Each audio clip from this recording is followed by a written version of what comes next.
Hello dear students, welcome to Backlogs Papa YouTube channel. Myself Manoj Shyam Kumar. So ఈరోజు మనం social అనే సబ్జెక్ట్లో మనకి హిస్టరీ ఫస్ట్ లెసన్ వచ్చేసి the rise of nationalism in Europe అనే lesson ఉంది. ఈ లెసన్లో నుంచి మనం ఆల్రెడీ ఇటలీ యూనిఫికేషన్ గురించి నేర్చుకున్నాం, జర్మనీ యూనిఫికేషన్ గురించి కూడా నేర్చుకున్నాం. అయితే ఈరోజు ఈ వీడియోలో analyse how the French revolutionaries analyze how the French revolutionaries created a sense of collective identity among the French people. So ఇది కూడా one of the important question. ఎందుకంటే ఈ 2026-2027 అకాడమిక్ ఇయర్లో ప్యాటర్న్ చేంజ్ అయింది అని చెప్పేసి గవర్నమెంట్ వాళ్ళు మనకి రెండేసి మోడల్ పేపర్లు రిలీజ్ చేయడం జరిగింది. ఆ రిలీజ్ చేసిన ఒక మోడల్ పేపర్లో ఈ క్వశ్చన్ ఉంది. ఇదే క్వశ్చన్ మళ్ళీ తీసుకొచ్చి మనం యాక్షన్ ప్లాన్లో చూస్తే లేదు, కానీ ఇది మాత్రం 100% మోడల్ పేపర్లో ఉంది. అయితే మరి యాక్షన్ ప్లాన్లో లేదు కదా, మనం చదవాల్సిన అవసరం లేదా సార్ అంటే లేదు. అలా చేస్తే మాత్రం మీరే పప్పులో కాలేస్తారు. ఎందుకంటే మరి యాక్షన్ ప్లాన్లో ఉండివే కదా ఉండాలి మోడల్ పేపర్లో, కానీ ఎందుకు లేవు అంటే 100% వాడు మనకి ఇస్తున్న సిగ్నల్ ఏంటి, 100 మార్క్స్కి కూడా యాక్షన్ ప్లాన్ నుంచి ఏమి వచ్చేవు. 80 వరకు కూడా కవర్ చేస్తాడు, 85 వరకు కూడా కవర్ చేస్తాడు. రిమైనింగ్ పార్ట్ అంతా కూడా టెక్స్ట్ వన్ నుంచి ఎలాగైనా ఇవ్వచ్చు. కాబట్టి మనం ప్రిపేర్డ్గా ఉండాలి. అర్థమవుతుందా? సో ఈ క్వశ్చన్ మరి ఎంతమంది ఇప్పటి వరకు మీరు ప్రిపేర్ అయ్యారో లేదో నాకు తెలియదు. By the grace of God మనకి FA1 ఎగ్జామినేషన్స్ అనేవి ఒక 2 వీక్స్ తర్వాత పోస్ట్ పోన్ అయ్యాయి. అంటే ఆగస్ట్ 17వ తేదీ నుంచి మనకి జరుగుతాయి ఎగ్జామినేషన్స్. ఈ లోపు రిమైనింగ్ ఏమైతే ఉన్నాయో అవన్నీ కూడా కంప్లీట్ చేసుకోవచ్చు. అండ్ నేను కూడా as much early as possible నేను ఫాస్ట్గా వీడియోస్ చేస్తాను. సో వీడియోస్ చేసి మ్యాక్సిమం మీకు కవర్ అయినటువంటి టాపిక్స్ ఏమైతే ఉన్నాయో అవన్నీ కూడా కవర్ చేసే ప్రయత్నం చేస్తాను, అన్ని సబ్జెక్ట్స్ నుంచి కూడా. ఓకేనా?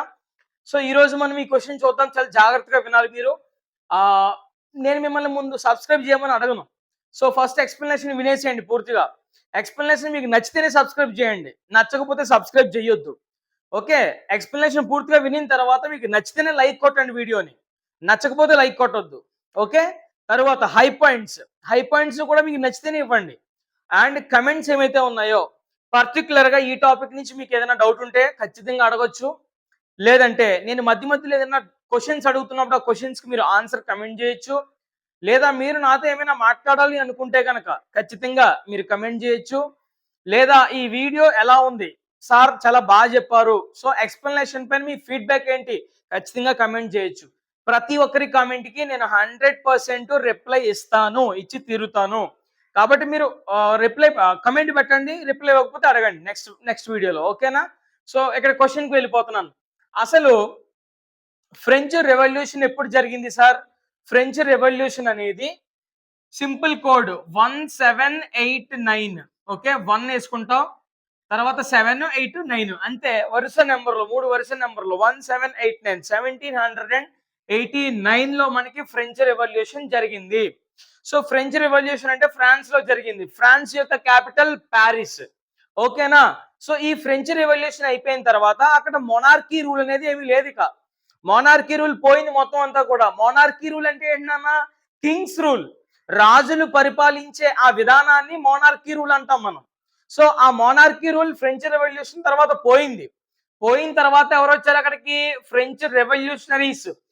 ఫ్రాన్స్ కి ఎవరైతే ఇండిపెండెన్స్ తీసుకొద్దాం అనుకున్నారో ఆ రెవల్యూషనరీస్, తిరుగుబాటు చేసే వాళ్ళందరూ కూడా కొన్ని చేంజెస్ తీసుకొచ్చారనమాట ఫ్రాన్స్ లో.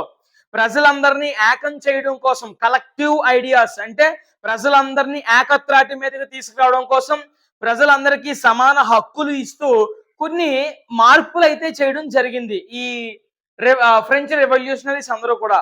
ఆ మార్పులు ఏంటి అనేదే క్వశ్చన్. సో ఆ మార్పులు ఏంటో చాలా జాగ్రత్తగా నేను ఎక్స్ప్లెయిన్ చేస్తాను. మీరు 100% కాన్సన్ట్రేట్ చేయండి.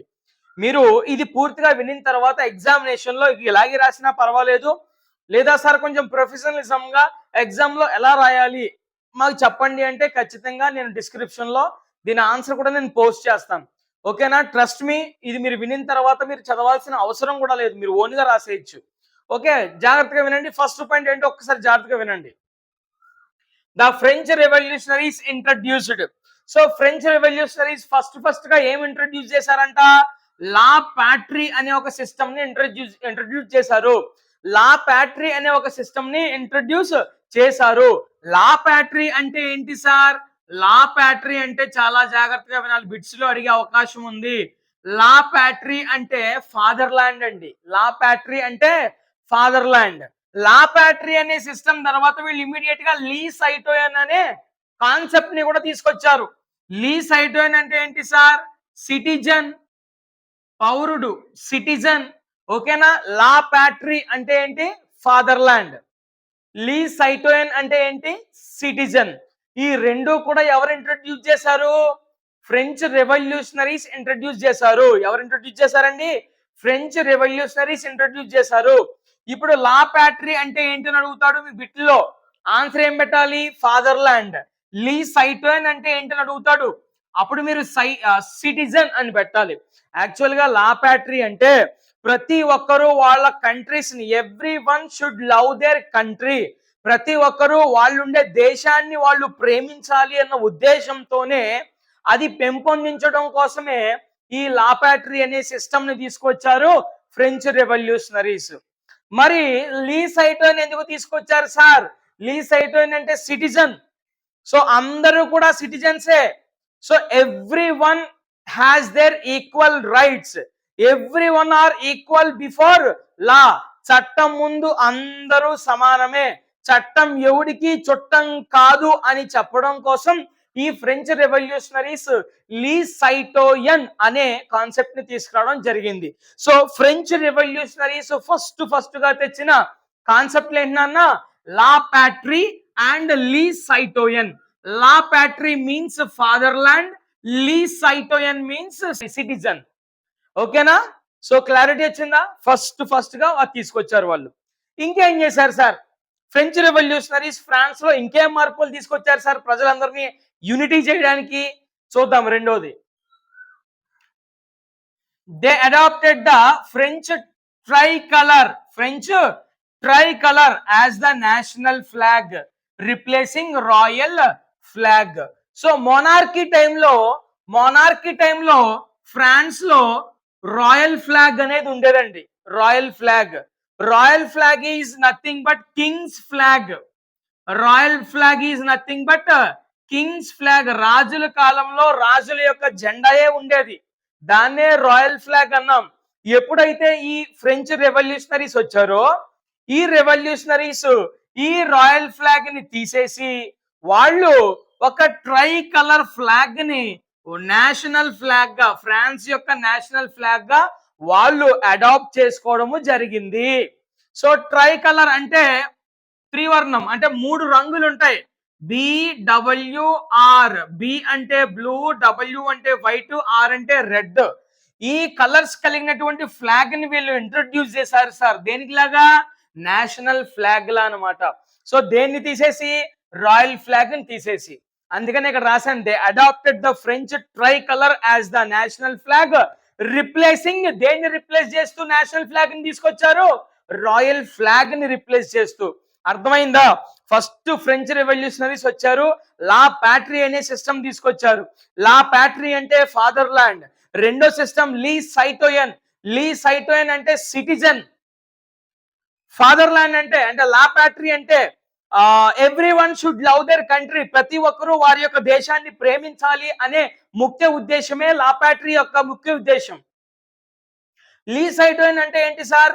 లీ సైటోయన్ అంటే every one are equal before law, చట్టం ముందు అందరూ సమానమే అని చెప్పడం కోసం వాళ్ళు తీసుకొచ్చిన కాన్సెప్ట్ లీ సైటోయన్. రెండోది ఏం చేశారు? మొనార్కీ రూల్ టైంలో, కింగ్స్ రూల్ టైంలో అక్కడ ఒక ఫ్లాగ్ ఉండేది.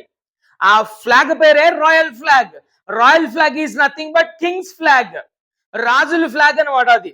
సో ఎప్పుడైతే మన సిటిజన్స్ వచ్చారో, యాక్టివ్ సిటిజన్స్, ఈ రెవల్యూషనరీస్ ఎప్పుడైతే వచ్చారో, వీళ్ళందరూ కూడా ఈ రాయల్ ఫ్లాగ్ ని తీసేసి వీళ్ళు ఒక ట్రై కలర్ ఫ్లాగ్ ని వాళ్ళ యొక్క నేషనల్ ఫ్లాగ్ గా వాళ్ళు ఇంట్రడ్యూస్ చేయడము జరిగింది. సో ఇప్పుడు ఫ్రెంచ్ రెవల్యూషనరీస్ చేసినటువంటి రెండో కాన్సెప్ట్ మీకు అర్థమై ఉంటుంది, ఫ్లాగ్ గురించి, ట్రై కలర్ ఫ్లాగ్ గురించి. Okay, very good. నెక్స్ట్ మూడో చూద్దాం ఒకసారి జాగ్రత్తగా. దే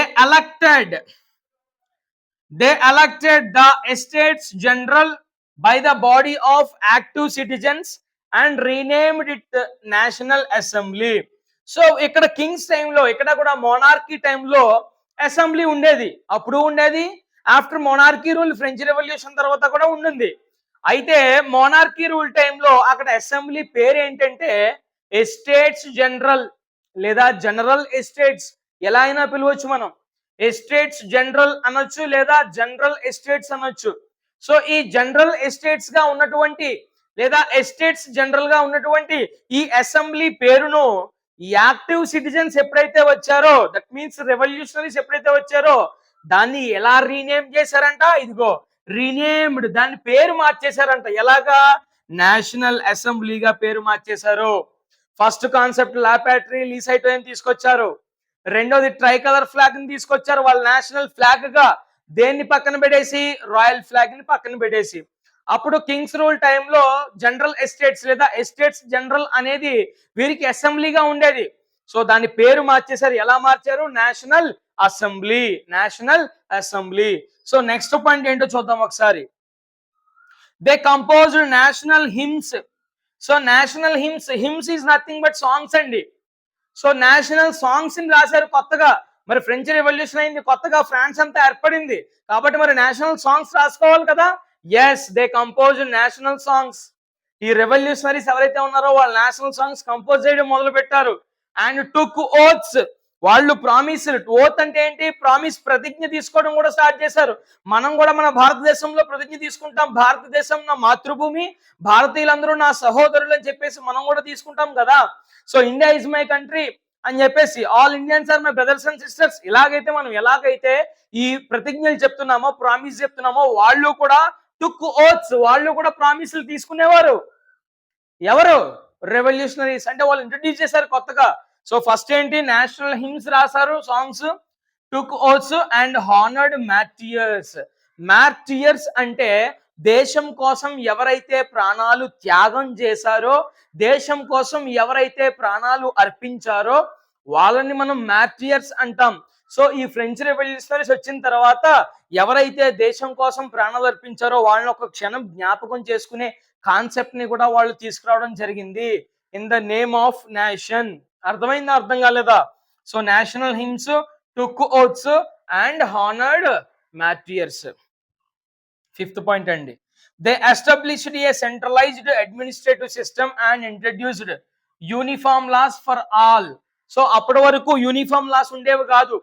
రాజు భార్యకి ఒక రూలు, రాజు బామ్మర్దికి ఒక రూలు, రాజు మనవడికి ఒక రూలు, రాజు కొడుకు ఒక రూలు, రాజు మావయ్యకి ఒక రూలు, ఇలా డిఫరెంట్ డిఫరెంట్ గా ప్రివిలేజెస్ ఉండేవి నాన్న. అందరికీ సమాన హక్కులు దక్కేవి కాదు. ఎప్పుడు ఎవడైతే లాభపడుతున్నాడో వాడు లాభపడేవాడు, ఎవడైతే అట్టడుగు స్థానంలో ఉన్నాడో వాడు ఎప్పటికీ అట్టడుగు స్థానంలోనే ఉండేవాడు. కానీ ఎప్పుడైతే ఈ ఫ్రెంచ్ రెవల్యూషనరీస్ వచ్చారో వీళ్ళు ఏం తీసుకొచ్చారు? యూనిఫామ్ లాస్ తీసుకొచ్చారు. యూనిఫామ్ లాస్ అంటే సమాన హక్కులు, ఎవ్వడికి ప్రివిలేజెస్ లేవు. రాజు భార్య లేదు, రాజు మామయ్య లేదు, ఎవరూ లేరిక.